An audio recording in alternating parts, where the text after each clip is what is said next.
Episode की शुरुआत में मजेलन लूफी को हराने के बाद वहां से जाने लगता है और वो रास्ते में कुछ गार्ड्स को बोलता है कि मंकी डी लूफी अब हार गया है और वो कुछ टाइम के बाद मरने वाला है, इसलिए उसे लेवल 5 के अंदर फेंक दो। और जिसके बाद हमें लेवल 5 का सीन दिखाया जाता है। वहाँ पे काफी ढेर सारी बर्फ होती है और वहीं पे एक जेल के अंदर कुछ कैदी बात कर रहे होते हैं कि उनके सामने वाला जो बंदा है वो मर गया या फिर जिंदा है। और तभी उनमें से एक आदमी देखता है कि वो अपने हाथों को नहीं हिला पा रहा है क्योंकि उसके हाथ पूरे तरीके से जम गए थे। और वहीं पे एक और बंदा एक ब्रेड खाने की कोशिश करता है, लेकिन वो ब्रेड काफ़ी हार्ड होती है जिसकी वजह से उसके दांत टूट जाते हैं। लेकिन तभी वो लोग देखते हैं कि उनके सामने कुछ सोल्जर्स आ रहे हैं और उनके साथ एक और आदमी है जिसको वो लोग घसीटते हुए लेके आ रहे हैं। और वो लोग उस आदमी से कुछ बात करने की कोशिश करते हैं, लेकिन वो आदमी हमारा लूफी होता है और वो कोई भी जवाब नहीं दे रहा होता है। जिसके बाद वो लोग बोलते हैं कि जरा ध्यान से देखो, इसकी हालत तो बहुत ही ख़राब है। और वहीं मजेलन को पता चलता है कि बोन क्ले ने वहाँ पे सारे सोल्जर्स को हरा दिया है और वो वहाँ से भाग गया है। जिसके बाद वो हन्याबाल का गला पकड़ के बोलता है कि बताओ यहाँ पे क्या हुआ, मैंने तुम्हें इतनी बड़ी जिम्मेदारी दी और तुमने मुझे ये सिला दिया।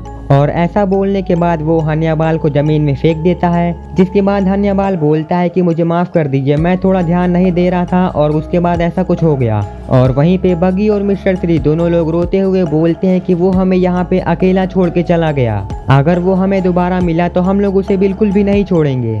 और तभी हन्याबाल मजेलन से बोलता है कि मुझे पता नहीं कैसे, लेकिन वो काफ़ी अच्छा मार्शल आर्ट्स जानता था जिसकी वजह से उसने पता नहीं कैसे मुझे हरा दिया। और मजेलन हन्याबाल से बोलता है कि अब बहाने बनाना बंद करो। और वो बोलता है कि वैसे भी वो ज़्यादा दूर नहीं गया होगा, वो यहाँ से सिर्फ लेवल 3 तक ही गया होगा। और सारे सोल्जर्स जो कि लेवल 4 के अंदर है उनको बोलो कि वो जल्द से जल्द लेवल 3 के अंदर जाएं और उसे पकड़ें, हम लोग उसे बहुत ही जल्द पकड़ लेंगे। और हाँ, जो भी डीमन गार्ड्स हैं उनको भी उनके काम में लगा दो। और जिसके बाद मजेलन ये सारी जिम्मेदारी हन्याबाल के ऊपर छोड़ करके वहाँ से अपने प्राइवेट रूम की तरफ चला जाता है। और हन्याबाल अपने सारे साथियों को बोलता है कि जल्दी से अपने काम पे लग जाओ। और वहीं पे एक सोल्जर हन्याबाल से बोलता है कि अब हम लोग इन दोनों का क्या करें। और हन्याबाल उससे बोलता है कि इन्हें प्राइवेट रूम में लेके जाओ, मुझे इनसे कुछ पूछताछ करनी है। और जिसके बाद हमारा सीन शिफ्ट होता है और मिस्टर 3 और बगी दोनों लोगों को एक प्राइवेट रूम में लेके जाया जाता है। और हन्याबाल वहाँ का दरवाज़ा बंद करते हुए उनसे पूछता है कि अब हमें आगे क्या करना चाहिए। और जिसके बाद बगी और मिस्टर 3 दोनों लोग स्माइल करते हैं और वो लोग बोलते हैं कि आखिरकार हम लोग बच गए। और हन्याबाल उन दोनों से बोलता है कि चलो जल्दी करो, हमें जल्दी से लूफी को बचाना होगा। और हमें दिखाया जाता है कि वो हन्याबाल नहीं बल्कि बोन क्ले होता है जो कि अपने पावर्स का यूज़ करके हन्याबाल का रूप लिया होता है।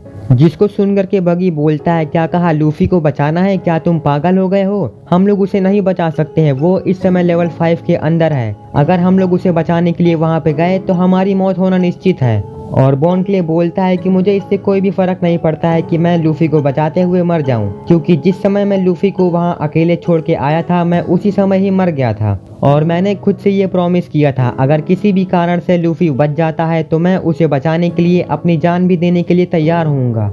और बगी बोलता है कि चलो भी ये सब भूल जाओ, वैसे भी अब तुम आज़ाद हो, हम लोग यहाँ से बाहर निकल सकते हैं और तुम उसे क्यों बचाना चाहते हो। और बोन क्ले बोलता है कि मैं उसे इसलिए बचाना चाहता हूँ क्योंकि वो मेरा दोस्त है।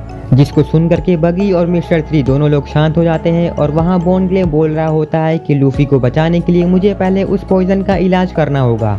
और वो अपने मन में बोलता है कि लूफी प्लीज़ मेरा वेट करना। और जिसके बाद हमारा सीन शिफ्ट होता है जहाँ पे हन्याबाल कुछ डॉक्टर से पूछ रहा होता है कि मुझे वो एंटीडोट चाहिए, लेकिन उसे पता चलता है कि उन डॉक्टर्स के पास कोई भी एंटीडोट नहीं है। तो फिर वो बोलता है कि अच्छा अगर ऐसा है तो फिर मंकी डी लूफी का इलाज करो, क्योंकि हमें उसे गवर्नमेंट के हाथों पे सौंपना है। लेकिन वो डॉक्टर्स बोलते हैं कि उसने काफ़ी ढेर सारे पॉइजन खा लिया है और अब उसका बचना नामुमकिन है। और हन्याबाल उनके ऊपर चिल्लाते हुए बोलता है कि अगर तुम लोग उसे बचा नहीं सकते हो तो फिर तुम लोग डॉक्टर किस बात के हो। और वो डॉक्टर्स बोलते हैं कि अगर हम लोग उसका इलाज करने की कोशिश किए तो हो सकता है कि वो समय से पहले मर जाए। और जिसके बाद वो लोग वापस से उसी रूम में आ जाते हैं। और बगी बोन क्ले को बोलता है कि मैंने तो तुम्हें पहले ही बोला था हमें यहाँ से निकल लेना चाहिए, अब तो उसके लिए कोई एंटीडोट भी नहीं बचा है, हो सकता है कि वो पहले ही मर गया हो। और मिस्टर 3 बोलता है कि अब तो उसे कोई चमत्कार ही बचा सकता है। और चमत्कार का नाम सुनने के बाद बोन क्ले को कोई आइडिया आता है और वो बोलता है, चमत्कार, अरे हाँ वो तो यहीं पे है। उन्होंने कई ऐसे पेशेंट्स का इलाज किया है जिनका इलाज करने से डॉक्टरों ने मना कर दिया था।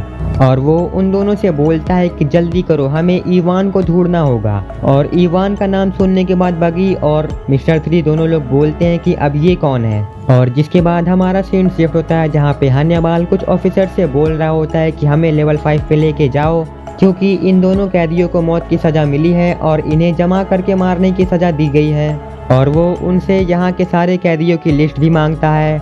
और जिसके बाद हमारा सीन शिफ्ट होता है जहाँ पे हन्याबाल लेवल 5 के जाने के रास्ते पे होता है और वो बोलता है कि मुझे लूफी को जल्दी बचाना होगा, लेकिन ये सारे कैदियों की लिस्ट तो काफ़ी कंफ्यूजिंग है और पता नहीं क्यों इवान के नाम के ऊपर ये निशान कैसा है। और जिसके बाद वो वहीं के एक ऑफिसर से पूछता है कि इसके नाम को यहाँ पे काटा क्यों गया है, क्या हम लोगों ने इसे आज़ाद कर दिया है। और वो ऑफिसर बताता है कि आप तो जानते ही है कि कुछ साल पहले यहाँ पे क्या हुआ था।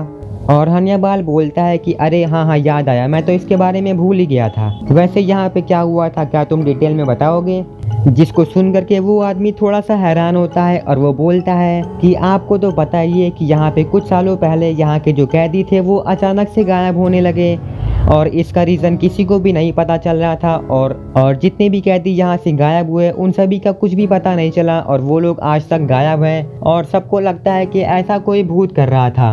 और हन्याबाल बोलता है कि अरे हाँ मैं तो इसके बारे में भूल ही गया था। और जिसके बाद वो लोग लेवल 5 के दरवाजे के सामने होते हैं और वो दोनों ऑफिसर्स बोलते हैं कि तो फिर चलिए हम लोग यहाँ पे पहुँच गए और अब हमेशा की तरह आप अपने कपड़े उतार करके हमें दे दीजिए और हम लोग उसे लेकर के यहाँ पे चले जाएं। हमें यकीन नहीं होता है कि आप ये सब कैसे कर लेते हैं, मतलब इतनी ठंडी जगह में वो भी बिना कपड़ों के, आप तो बहुत ही स्ट्रांग हैं। जिसको सुन करके हन्याबाल एकदम शॉक होता है और बगी और मिस्टर 3 दोनों लोग हंस रहे होते हैं। जिसके बाद वो लोग बोलते हैं कि आप चिंता मत करिए, हम लोग इन दोनों कैदियों के भी कपड़े ले लेंगे। जिसको सुन करके बगी और मिस्टर 3 दोनों लोग भी शॉक हो जाते हैं। और जिसके बाद हमारा सीन वापस से शिफ्ट होता है और वो तीनों लोग लेवल 5 के अंदर होते हैं, वो भी बिना कपड़ों के और जहाँ पे बहुत ज़्यादा ठंडी हो रही थी। और जिसके बाद बॉन क्ले उन दोनों को आज़ाद कर देता है और जिसके बाद वो लोग सोचने लगते हैं कि अब आगे क्या करना है। लेकिन तभी उनके सामने कुछ भेड़िया आ जाते हैं जो कि उनके ऊपर अटैक कर देते हैं और बॉन क्ले बोलता है कि लगता है कि मुझे इनसे फाइट करनी पड़ेगी। लेकिन तभी बगी और मिस्टर 3 दोनों लोग अपनी दुम दबा करके वहाँ से भाग जाते हैं और हमारा बॉन क्ले वहीं पे शहीद हो जाता है। वो सारे वुल्फ बॉन क्ले के ऊपर अटैक कर देते हैं और उसके सारे कपड़े वगैरह फाड़ देते हैं। और वहीं बगी और मिस्टर 3 दोनों लोग काफ़ी दूर आ गए होते हैं, लेकिन वहाँ पे काफ़ी ठंड होती है और जिसके बाद वो लोग एक दूसरे को गर्म करने के लिए आपस में चिपक जाते हैं। लेकिन जिसके बाद वो लोग तुरंत ही अलग भी हो जाते हैं और तभी वो लोग देखते हैं कि वो वुल्फ उनके सामने है और वो वुल्फ उनके ऊपर भी अटैक कर देते हैं। और जिसके बाद हमें लूफी दिखाया जाता है जो कि काफ़ी प्रॉब्लम में होता है और वो ऐसे टाइम पे भी एज को याद कर रहा होता है। जिसके बाद वो काफ़ी मुसीबतों के साथ उड़ता है और वो बहुत ही मुश्किल से खड़ा हो पा रहा होता है, लेकिन फिर भी वो अपने सर को उस दीवार के ऊपर पटक रहा होता है। और जिसके बाद वो ऐसा बार बार करने लगता है और उसके साथ जितने भी कैदी होते हैं वो सब लूफी को ऐसा करते हुए देख रहे होते हैं और वो लोग लूफी को हार मानने के लिए बोलते हैं। लेकिन लूफी बोलता है कि मैं एज को बचा के रहूँगा। और ऐसा सुनने के बाद वो लोग बोलते हैं कि ये दुनिया की सबसे खतरनाक जेल है बच्चे, यहाँ पे कोई भी किसी का नहीं है और यहाँ पे कोई भी किसी और को नहीं बचाता। यहाँ सब लोग अपने बारे में सोचते हैं और ये इस दुनिया की सबसे कड़वी सच्चाई है। इसको तुम जितनी जल्दी मान लो उतना तुम्हारे लिए अच्छा है। जरा अपनी हालत तो देखो, तुम्हारी हालत कितनी ख़राब है, तुम लगभग मरने वाले हो और फिर भी तुम किसी और के बारे में सोच रहे हो। उम्मीद छोड़ दो और हार मान लो, क्योंकि यहाँ पे तुम्हें बचाने के लिए कोई भी नहीं आने वाला है।